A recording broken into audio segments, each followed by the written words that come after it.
je suis né dans la meilleure commune de Belgique il y a 63 ans, donc vous avez compris que j'étais né à Gouvy. J'ai été très rapidement passionné par l'enseignement et j'ai été formateur d'enseignants, donc j'ai travaillé dans 6 ou 7 écoles normales ou hautes écoles, suivant les périodes et l'appellation de Wallonie. Et en revenant toujours à Gouvy, parce que j'ai travaillé à Namur, à Arlon, à Virton ou à Liège, mon point de départ, mon camp de base a toujours été à Gouvy, donc il y a de bonnes raisons pour ça. C'est bien là que je me plais le mieux.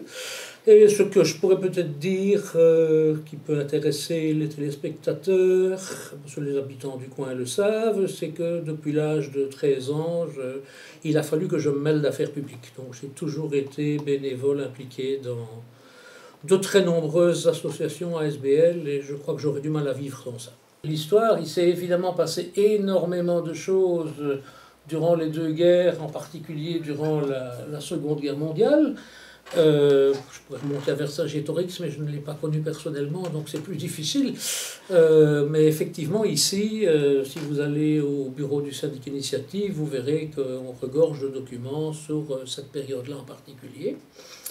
Autrement, je ne sais pas très bien au niveau de l'histoire ce qui nous distinguerait des communes ou des villes voisines. Donc nous, on n'est pas une ville, contrairement à Vieux-Salm, Mouffalis ou Bastogne par exemple, hein, mais on a une histoire semblable. Notre commune, elle est le résultat, comme toutes les autres de Wallonie, de la fusion de plusieurs autres. Heureusement, tout doucement, les jeunes commencent à oublier ça, bien qu'il n'y ait rien de triste là derrière, mais ça complique évidemment la compréhension.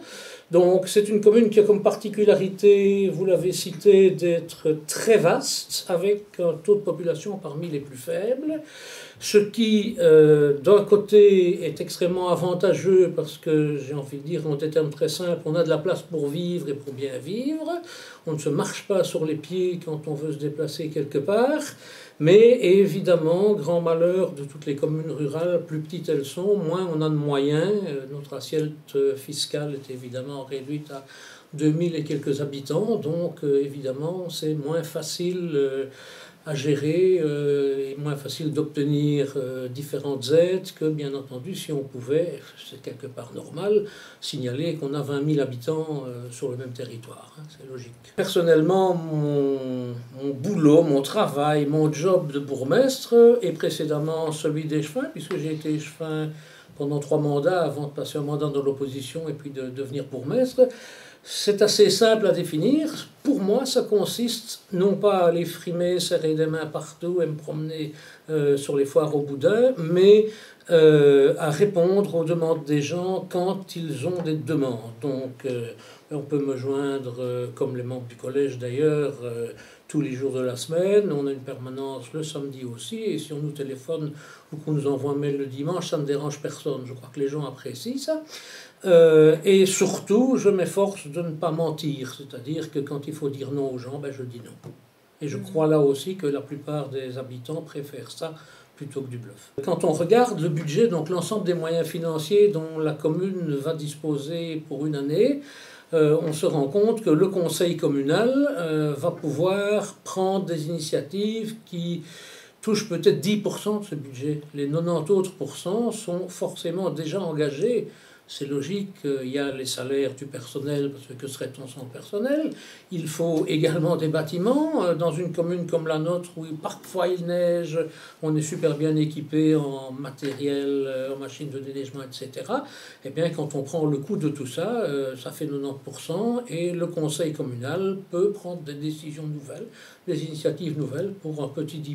C'est à la louche, hein. C'est ça qui est le problème. Les habitants pensent parfois que l'ensemble de leurs impôts et de la dotation de la région wallonne pourrait être orienté à chaque séance par le conseil, mais malheureusement ce n'est pas le cas. Il y a 2 choses. D'abord, celle dont je suis personnellement le plus fier, et après ce que j'ai dit tantôt, ça ne vous étonnera pas, c'est qu'on est certainement, par rapport au nombre d'habitants, une des communes sur le territoire de laquelle il y a le plus d'associations. Donc, je ne fais là que reprendre une habitude de mon prédécesseur, M. Armand Wigny, qui avait déjà proposé qu'on laisse la liberté maximale aux associations. On les aide dans la mesure de nos moyens quand ils ont besoin d'aide. Énormément de groupements et d'associations soit bénéficient des locaux scolaires, soit ont carrément un bâtiment dans leur village à gérer eux-mêmes. Et ça donne vraiment une vie sociale dont moi personnellement je suis très heureux et très fier. Ça correspond à ce que je disais tout à l'heure.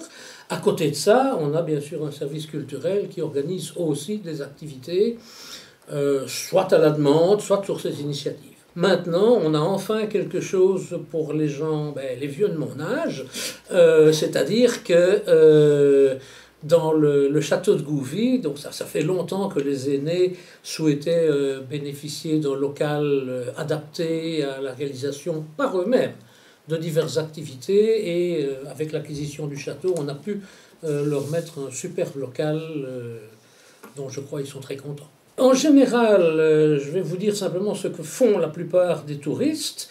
Ils commencent par aller faire un tour sur le site gouvy.eu pour prendre connaissance avec ce qui se trouve là. Donc c'est la partie orientée tourisme du site internet. Le site communal c'est gouvy.be. Et en général, ce qui est très amusant, on avait pensé, on avait même craint au début quand on a créé nos sites internet que s'ils trouvaient tout sur internet, il n'y ait plus besoin d'un syndicat, mais c'est tout le contraire. Ils vont jeter un coup d'œil sur le site internet, mais en général, ils aiment venir au syndicat d'initiative pour voir les conseils du professionnel et les documents de meilleure qualité quand même que ce qu'on imprime soi-même. Ils peuvent aussi bien sûr aller à la maison du tourisme qui se trouve à Valier-de-Salm, où avec 3 autres communes, on participe à cette réalisation qui a été confirmée voici maintenant presque un an, et qui fait également du très bon boulot et qui pourra les renseigner sans aucun problème. Il y en a 365, mais lequel choisir? C'est suivant les goûts. Bon, les amateurs de jazz, évidemment, ils doivent venir pendant les 3 jours, enfin les 2 jours du festival de jazz et le jour du festival de blues, ou un autre jour de concert, puisque maintenant il y a des concerts presque tous les 15 jours. Bon, on n'a pas de cinéma, mais on a un ciné-club qui, une fois par mois, doit être le plus beau jour pour les amateurs de ciné-club. Donc c'est vraiment en fonction des goûts de chacun. On essaye, et grâce aux associations, je répète, c'est pas le boulot du bourgmestre. Bon, je suis membre d'association aussi, mais c'est pas en tant que bourgmestre que j'ai à créer, me semble-t-il, dans notre localité, telle ou telle activité, sauf celle faite par le service culturel. On cherche vraiment à ce que les associations puissent continuer à se développer, et là, pour moi, c'est vraiment un grand succès. Notre projet, là aussi, on tient sur la même ligne, c'est de continuer à faire du tourisme diffus, c'est-à-dire ne surtout pas écraser nos habitants sous une masse de touristes, mais au contraire, permettre à des touristes de venir découvrir la Haute-Ardenne, de venir prendre du plaisir chez nous, et dans l'ensemble, ça fonctionne pas mal. C'est le hall de sport. Nos colistiers y tiennent beaucoup, ça fait l'objet de débats au sein du conseil.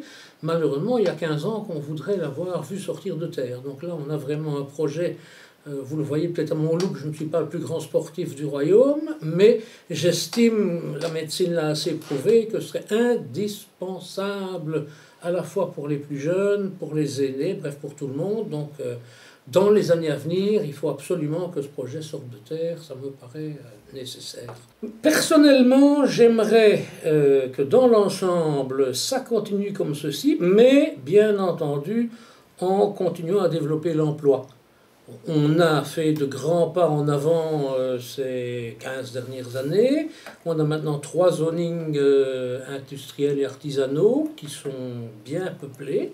Ça a même été plus vite qu'on le pensait pour 2 d'entre eux. Le 3e, il faudra un certain temps pour que ça décolle. Vous nous situiez tout à l'heure à la frontière luxembourgeoise, mais pour nous c'est un énorme avantage et en même temps un inconvénient.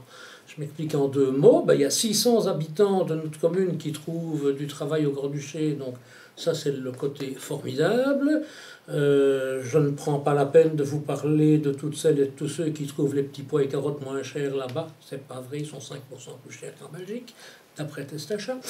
Mais enfin, qui trouvent tout ce qu'ils veulent dans les 2 plus grands hypermarchés et ensembles complexes commerciaux je vais dire, accessible depuis la province de Luxembourg. C'est fantastique de voir ce qui, en quelques années, vient de se développer au Grand-Duché de Luxembourg. Donc ça, c'est pour les travailleurs et pour les consommateurs.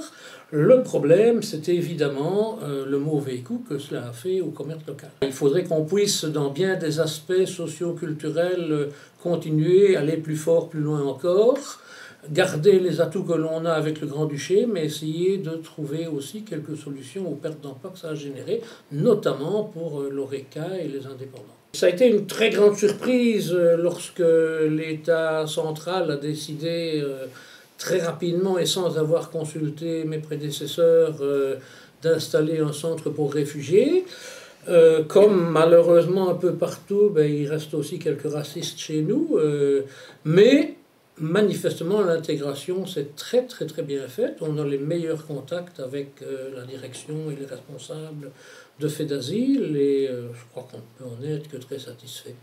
De savoir si je serai candidat, parce que je ne vous l'aurais pas répondu, puisqu'on ne s'est pas encore décidé. Je trouve que la presse démarre vraiment trop vite cette fois-ci. Il me semble que les années précédentes, ils s'attendaient encore un peu, parce qu'il nous reste encore énormément de choses à faire avant de voir si on repart.